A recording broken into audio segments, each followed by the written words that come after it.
En l'an 2560 avant notre ère, sur le plateau de Gizeh, des ouvriers empilent un bloc de pierre de plus de 2 tonnes, toutes les 2 minutes, pendant plus de 20 ans, sans une seule erreur de niveau. Aucun historien n'a jamais réussi à expliquer comment une civilisation sans roue de fer et sans poulie moderne a pu réaliser une telle prouesse. Et pourtant, 2300 ans avant notre ère, un texte interdit raconte qu'un homme nommé Enoch a reçu, de la bouche même d'anges déchus, un savoir sur les astres, les mesures du ciel et les fondations de la terre. 200 veilleurs, selon ce texte, seraient descendus sur une montagne pour transmettre à l'humanité des connaissances que les hommes n'étaient pas censés posséder. Coïncidence troublante, la Grande Pyramide s'élève à 146 mètres, un chiffre que les astronomes associent depuis longtemps à la précession des équinoxes. Restez jusqu'à la fin de cette vidéo, car la dernière partie de ce récit contient une correspondance numérique que très peu de chercheurs osent évoquer publiquement.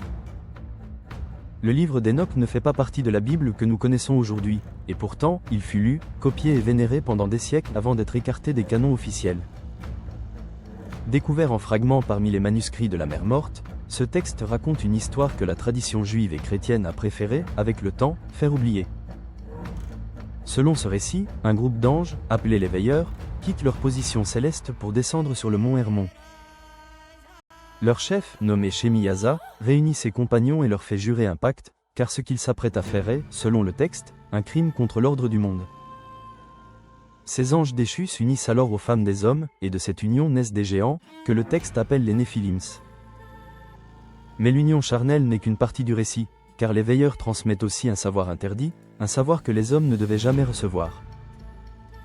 Le texte cite précisément les domaines de ce savoir interdit, la métallurgie, les enchantements, l'astrologie, la lecture des signes célestes et la connaissance des racines de la terre.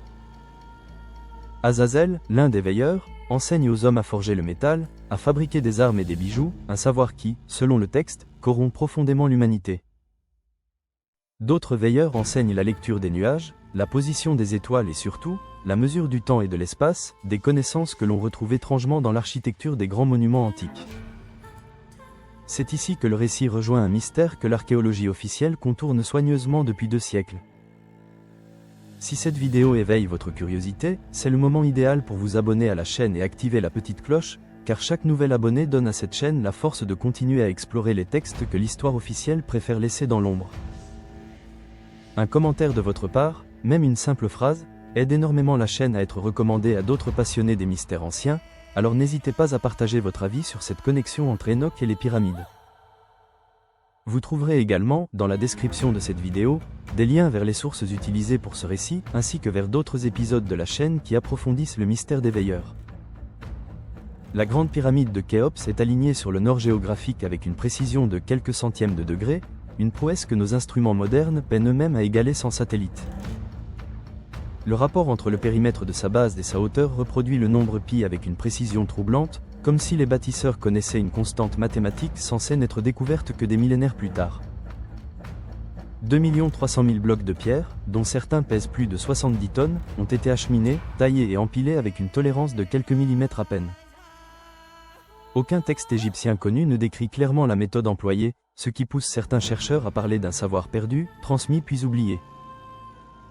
Or, le livre d'Enoch affirme justement que les veilleurs ont enseigné aux hommes la connaissance des cieux et la mesure exacte des astres, des compétences directement liées à l'orientation et à la géométrie des pyramides.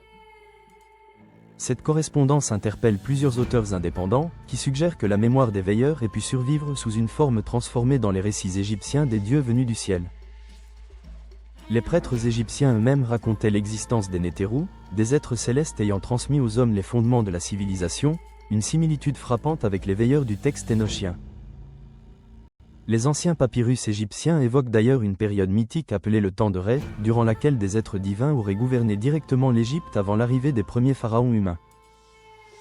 Cette période, estimée par certains prêtres antiques à plus de 10 000 ans, précède largement la chronologie officielle des dynasties égyptiennes reconnues par l'archéologie moderne. Le prêtre égyptien Manéthon, dans ses écrits conservés seulement à travers des copies tardives, mentionne lui aussi une lignée de dirigeants semi-divins ayant régné bien avant les pharaons historiques. Ces récits, écartés pendant longtemps comme de simples mythes fondateurs, retrouvent une résonance particulière lorsqu'on les compare aux récits énochiens d'un savoir transmis directement par des figures célestes descendues sur Terre.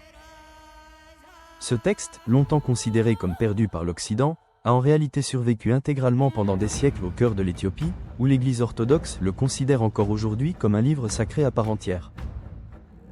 C'est un explorateur écossais, James Bruce, qui rapporte en Europe, à la fin du XVIIIe siècle, 3 exemplaires éthiopiens de ce texte oublié, provoquant une onde de choc dans les cercles théologiques de l'époque. Avant s'être découverte, seuls quelques fragments grecs et de brèves citations, notamment dans l'épître de Jude, laissaient deviner l'existence de ce récit disparu des Bibles occidentales. La découverte, près d'un siècle et demi plus tard, de fragments araméens du livre d'Enoch parmi les manuscrits de Qumran, confirme que ce texte circulait déjà, sous une forme très proche, 2 siècles avant notre ère. Cette ancienneté surprend de nombreux spécialistes, car elle place la rédaction de ces récits bien avant les évangiles eux-mêmes, à une époque où la mémoire de civilisations plus anciennes pouvait encore circuler sous forme orale. Poursuivons ce récit, car la suite du livre d'Enoch décrit un jugement, celui des veilleurs et de leur savoir transmis aux hommes. Dieu, selon le texte, envoie l'archange Raphaël enchaîner Azazel dans les ténèbres du désert, en attendant le jour du jugement final. L'archange Gabriel reçoit pour mission d'exterminer les géants nés de l'union des veilleurs et des femmes des hommes, provoquant des guerres et des destructions sur toute la terre.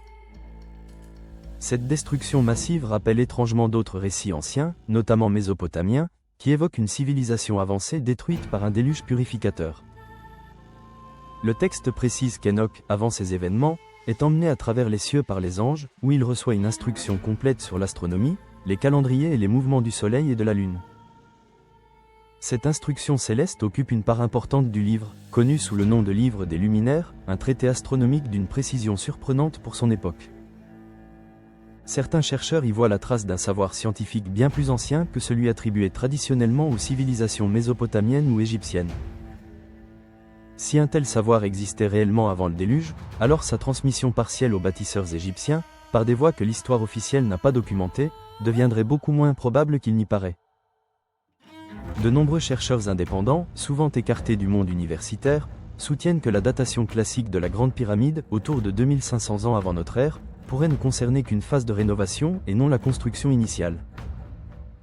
Ils s'appuient notamment sur l'érosion hydraulique visible sur le Sphinx, qui suggère selon eux une exposition à des pluies abondantes, un climat que l'Égypte n'a plus connu depuis plus de 7000 ans. Si cette hypothèse se confirmait, la fenêtre temporelle se rapprocherait dangereusement de la période évoquée par le livre d'Enoch pour la chute des veilleurs et la transmission de leur savoir.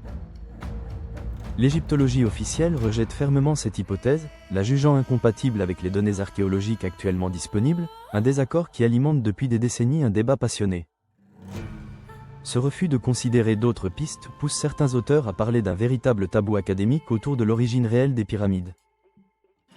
Un autre élément troublant concerne la position des 3 pyramides de Gizeh, qui reproduit avec une précision remarquable la disposition des 3 étoiles de la ceinture d'Orion.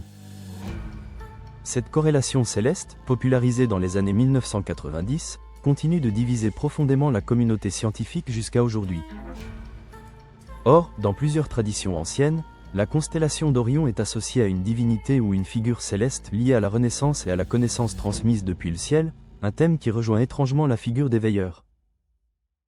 Le texte d'Enoch lui-même décrit son ascension à travers plusieurs cieux, où il croise des figures célestes gardant les portes du cosmos, un langage symbolique qui a nourri de nombreuses interprétations depuis sa redécouverte moderne. Certains chercheurs indépendants ont également relevé que le rapport entre la hauteur de la Grande Pyramide et la moitié de son périmètre correspond, avec une précision inférieure à 1 pour 1000, à la circonférence terrestre divisée par 43 200, un chiffre qui reviendrait à une échelle exacte de notre planète. Une telle précision, obtenue sans satellite ni instrument de mesure moderne, reste aujourd'hui totalement inexpliquée par les méthodes de construction traditionnellement attribuées aux ouvriers égyptiens de l'Ancien Empire. Pour les tenants de l'hypothèse énochienne, cette précision ne serait pas le fruit du hasard, mais l'écho lointain d'un savoir géodésique transmis puis progressivement perdu au fil des générations. Pourquoi un texte aussi central dans la tradition religieuse ancienne a-t-il été retiré des canons bibliques utilisés aujourd'hui par la majorité des églises ? Certains théologiens avancent que son contenu, jugé trop proche de la magie et de l'astrologie, posait un problème doctrinal majeur pour les autorités religieuses des premiers siècles. D'autres suggèrent plus simplement que le récit d'un savoir transmis directement par des êtres célestes remettait en question l'autorité exclusive du clergé sur la connaissance sacrée. Quelle qu'en soit la raison, le livre d'Enoch reste aujourd'hui une pièce essentielle pour comprendre comment les civilisations anciennes concevaient l'origine du savoir humain. Entre le mont Hermon et le plateau de Gizeh, entre les veilleurs et les bâtisseurs, une même question demeure sans réponse définitive, celle de savoir si notre civilisation a réellement inventé son savoir, ou si elle l'a simplement reçu, puis oublié d'où il venait. Cette question, plus que toute autre, explique pourquoi cette connexion entre Enoch et les pyramides continue, des siècles plus tard, de fasciner autant qu'elle dérange.